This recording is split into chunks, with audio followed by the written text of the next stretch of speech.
Bonjour à tous et bienvenue pour ce panel en séance plénière qui s'intitule « La violence armée et le développement ». Je voudrais vous présenter rapidement la manière dont les choses vont se dérouler cet après-midi.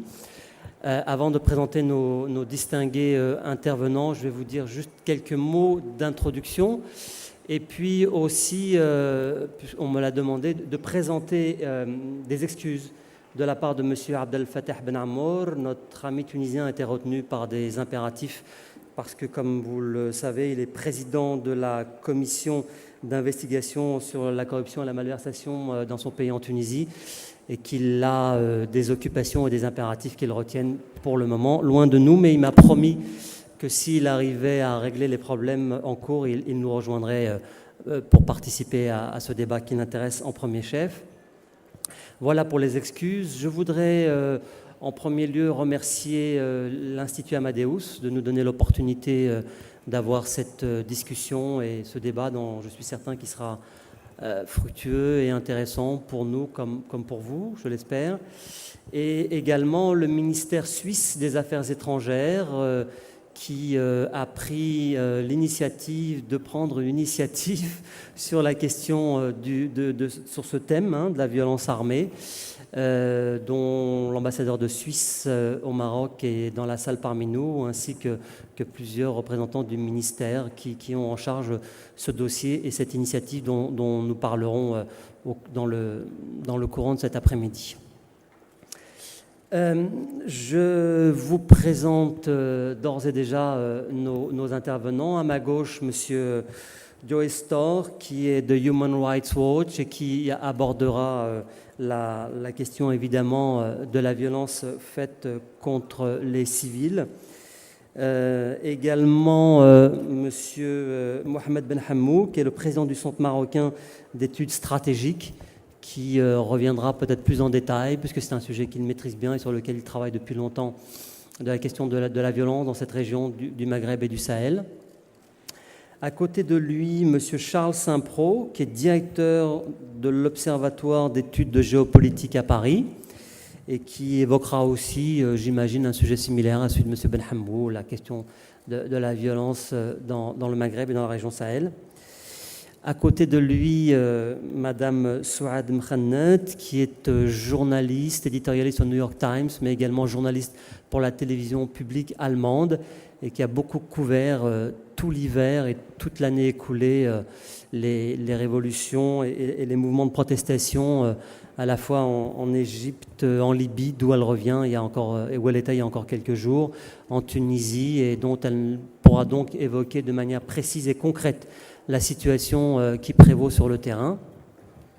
Et enfin, tout là-bas, à l'extrême gauche, sans présager ou préjuger d'une quelconque position politique, Monsieur Mohammed Ould Mohammedou, ancien ministre des Affaires étrangères, professeur à Genève, auteur de nombreux ouvrages dont je vous recommande la lecture, et qui abordera ce thème de la violence armée du développement auquel il a contribué à élaborer d'un point de vue théorique et intellectuel en collaboration avec nos amis suisses dont je disais il y a un instant quelques mots.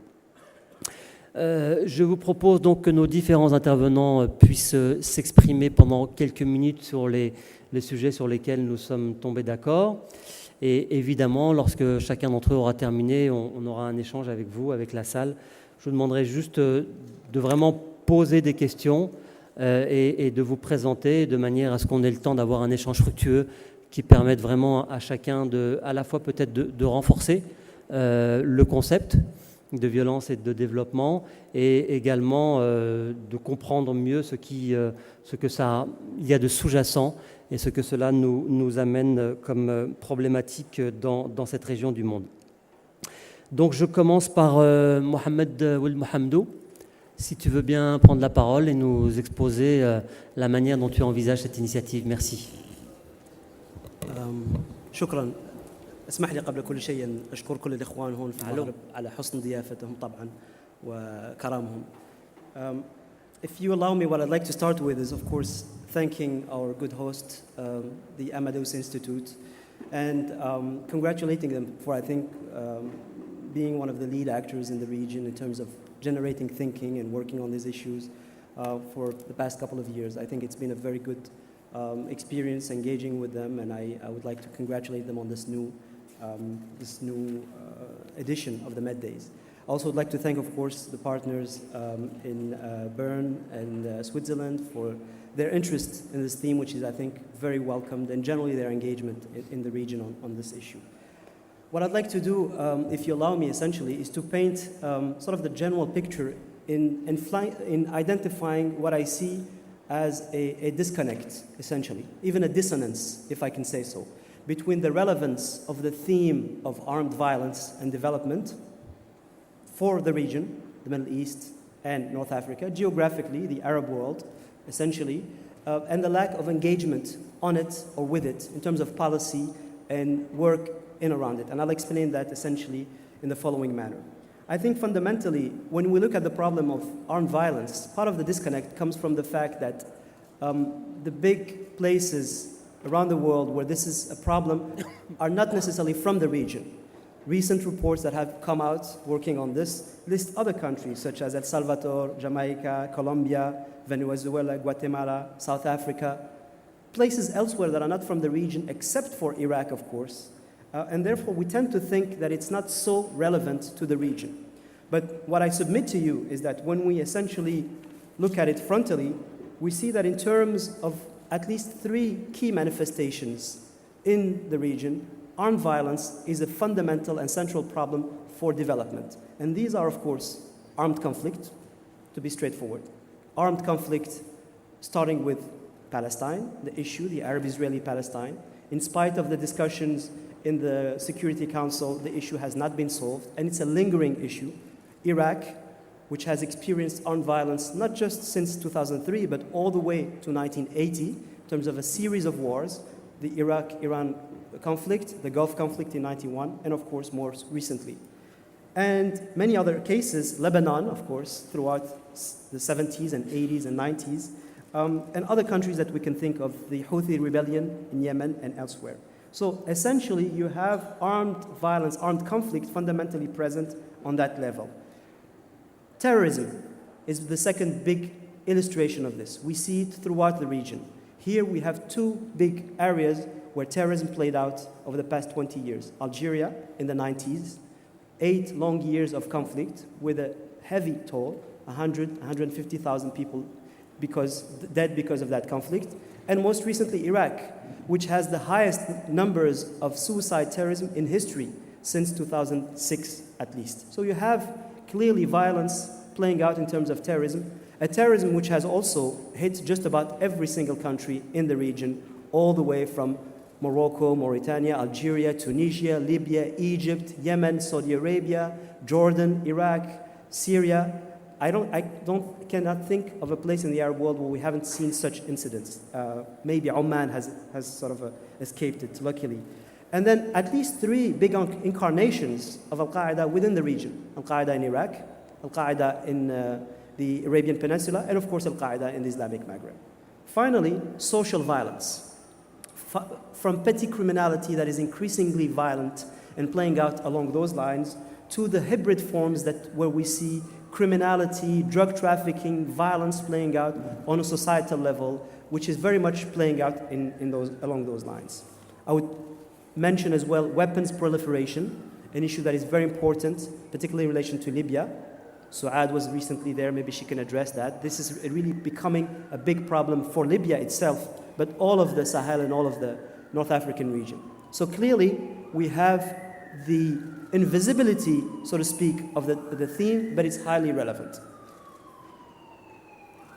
My second big point in relation to this is that in terms of policy making, it is paying lip service to by most policy engagement. But we haven't seen sort of a general policy initiative working along those lines. You mentioned the Geneva Declaration on Armed Violence and Development. When you look at it, you only have, I think, 5 Arab countries that have signed it. I believe Morocco, Jordan, let's see, I have the Jordan, Morocco, Lebanon, Qatar, and Libya, interestingly. So you have Libya before the revolution. So you have essentially only few people countries that have engaged with this theme when it's highly relevant. I would say that we need more engagement. We need certainly also to pay attention to the heavy toll that this violence places on these countries. 96% of the Lebanese population has experienced armed violence in one way or another.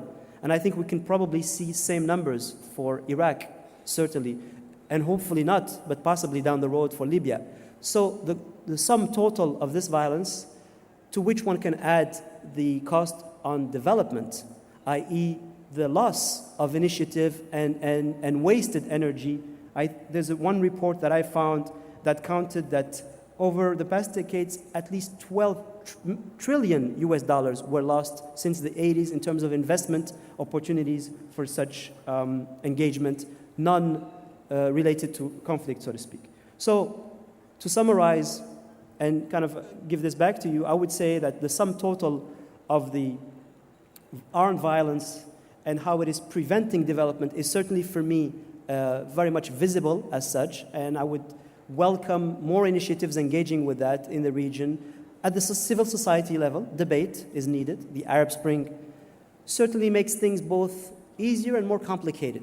Easier because we have more opportunities, more opening, more democracy, but more complicated because of some of the conflicts that we see coming and piling up on that.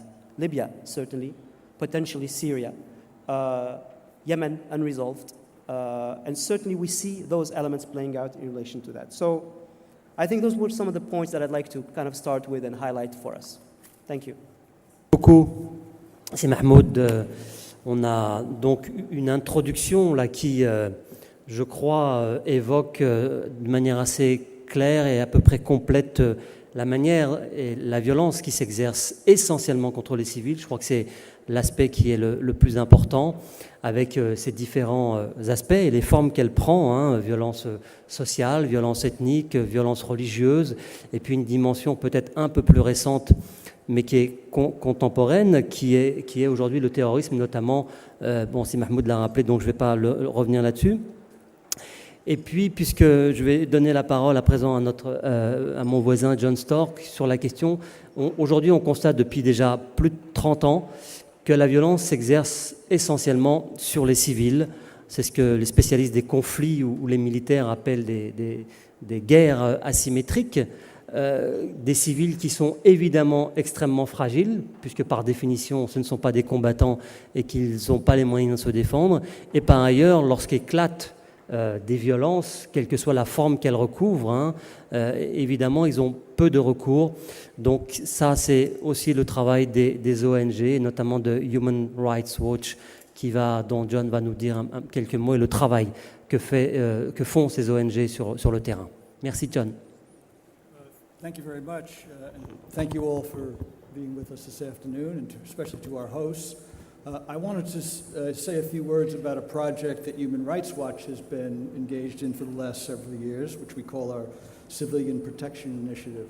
Our approach to the question of violence is simply, violence is something, armed conflict is something that unfortunately happens quite a bit. And when armed violence does break out, the key area for us of importance is about the civilians, what happens, or more precisely, non-combatants, because after all, you can have civilians who take up guns, take up arms, and when they do, they become legitimate targets for the adversary. But for non-combatants, civilians broadly speaking, or for people who are out of combat, recently in Libya we saw the examples of the extrajudicial killings of Mr. Gaddafi himself and of a number of people who were alleged to have been partisans of his, fighters on his side. People who had surrendered or had been taken into captivity, were not bearing arms, were unable to fight back, and who nevertheless were killed in cold blood. But to get back to civilians in particular, what we found, particularly in the areas of political violence, as distinct, say, from criminal violence, is that we found the analysis we did, for instance, of Palestinian attacks against Israeli civilians. We were able to document the ways in which it violated the Geneva Conventions, the laws of war. We made the argument that the laws of war, Geneva Conventions, are pretty fully compatible with Islamic rules governing armed conflict. So the question then became, we take on the armed groups, we discuss with the perpetrators our critique of the violence they use. And again, the issue for us is not that they took up arms, but how they are using those arms. And when their targets are military targets, military objectives, from a human rights point of view, that's not a problem. The problem is when the targets are civilians. The first humanitarian principle is civilian immunity.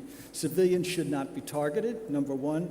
And number two, you cannot launch an attack that fails to discriminate between military objectives and civilians.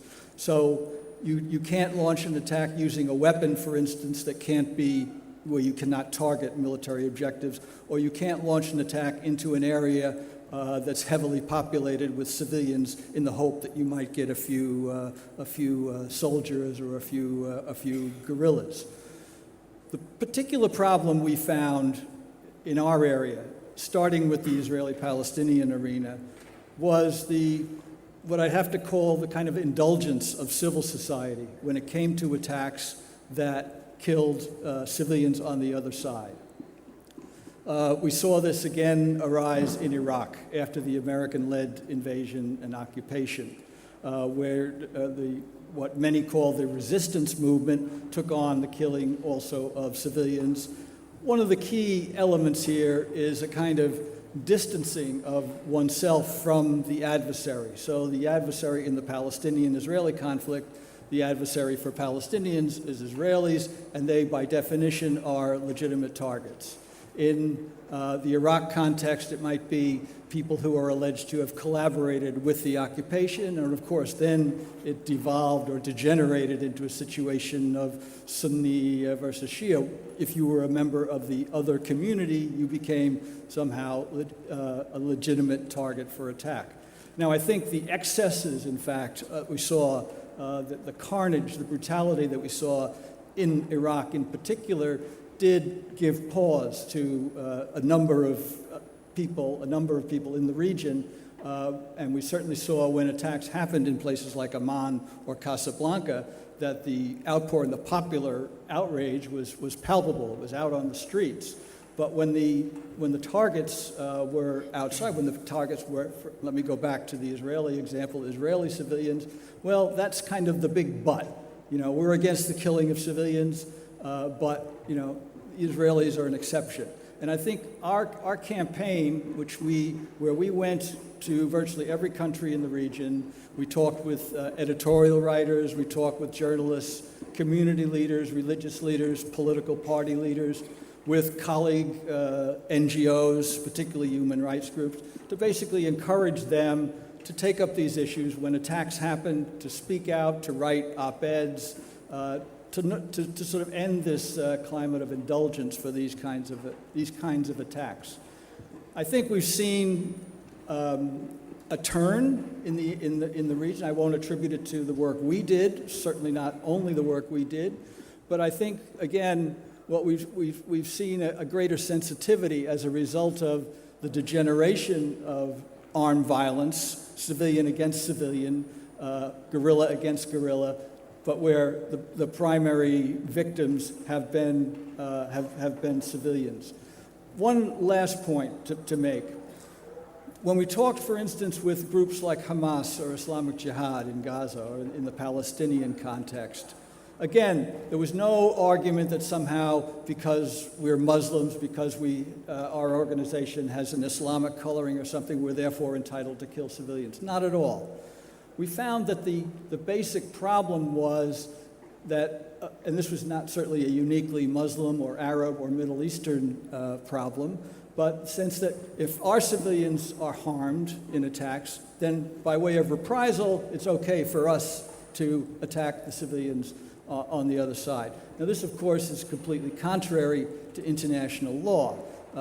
Killing of civilians is not allowed under any circumstances, even in retaliation or in reprisal. But it was this sense of sort of this justification in particular, which was pretty common And I think points again to the importance of the kind of the universality of this principle of civilian immunity and the need to hold all actors, not just the insurgents, like for instance in Hamas and Islamic Jihad, but the states, wherever they are, Israel, the United States in its engagement in armed conflict in the region and so forth, to those same high standards. And the sense that states can get away with it when civilians are killed through indiscriminate attacks or targeted attacks. When those states aren't held to account, then it's going to be very hard, it's going to continue to be very hard to hold the armed groups that have been responsible for a lot of this violence. But I think it's certainly a worthwhile engagement for us to have those discussions and to push this issue forward. Thanks. Thank you, John. Merci de nous rappeler quelque chose d'élémentaire, qui est qu'évidemment, dans un monde idéal, il n'y a pas de guerre et donc il n'y a pas de violence et certainement pas contre les civils. Ça peut paraître un peu naïf, mais je crois qu'il y a quand même un certain nombre de principes et de valeurs qui doivent être posés et les diplomates sont là pour nous aider à tenter de les faire accepter. Et elles s'imposent à tous.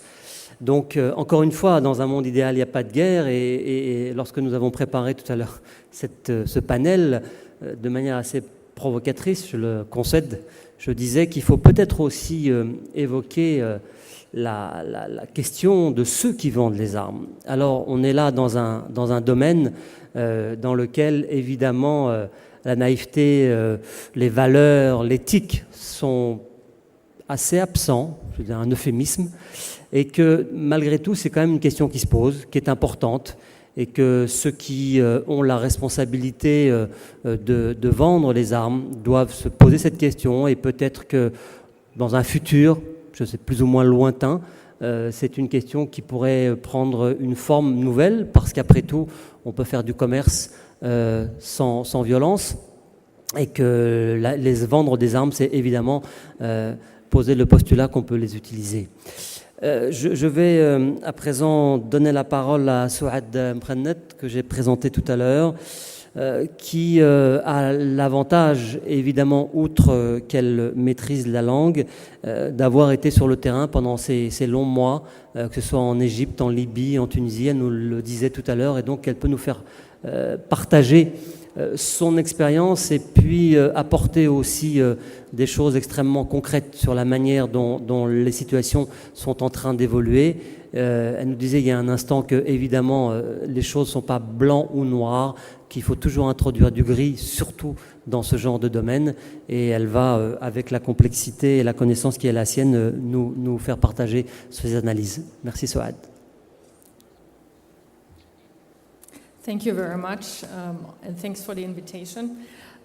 First of all, I would like to raise a question in the wording, Arab Spring. I think maybe we should think about finding a new wording because, first of all, the people, there is an uprising happening in certain countries, but they are not only Arabs. For example, in Libya, the Berbers, the Amazighi, told me, wait a second, we also, participated in this. It's not only Arabs. And then the wording spring, I think when people die on both sides, I don't necessarily think that it's a feeling of being in a spring. I just would like to raise this question here. You asked about the situation in Libya. Well, I would say what's happening in Libya now is what some experts already have been expected.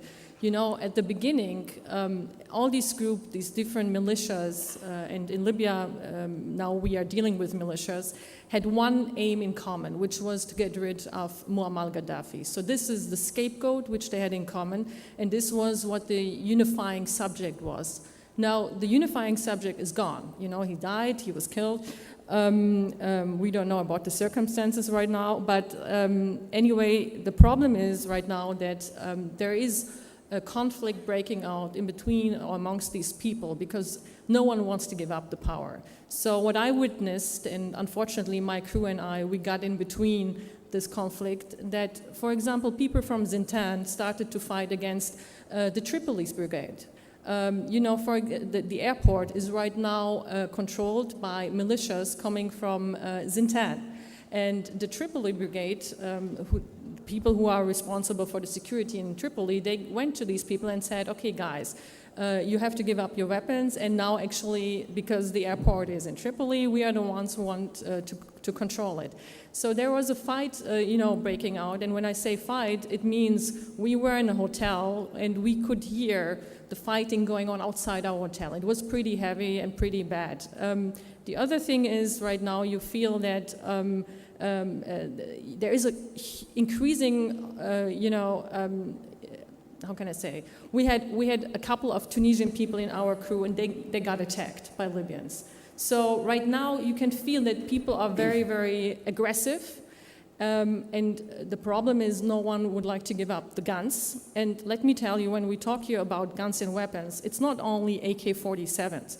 I mean, I saw missiles, I saw, mines, all kind of stuff you cannot imagine. And this is what is already, in the hands of people who had been trained also, let's face it, by special forces coming in from other countries. We had the Qataris training them, we had the Brits training them, and now we have to deal with the situation that these guys are pretty nervous because they know it's about who gets how much from the cake, and no one would like to give up the guns. So this is the situation right now, and the people who are suffering the most are, right now women who say we have a conflict here going on that is basically man might create another kind of conflict which led to a civilian war.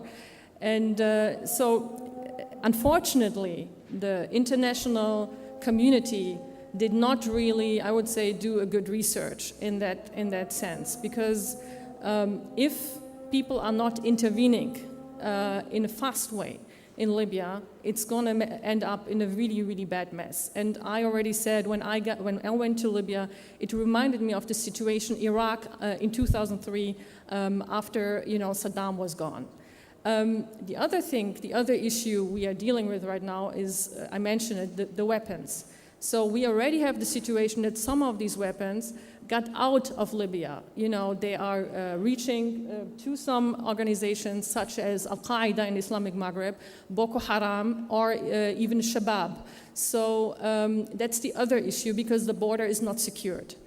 As for Tunisia, I mean, look, let me be very frank here. I think if we talk about all these countries where the uprising happened, Tunisia, Egypt, Bahrain, I think we really have to make a difference.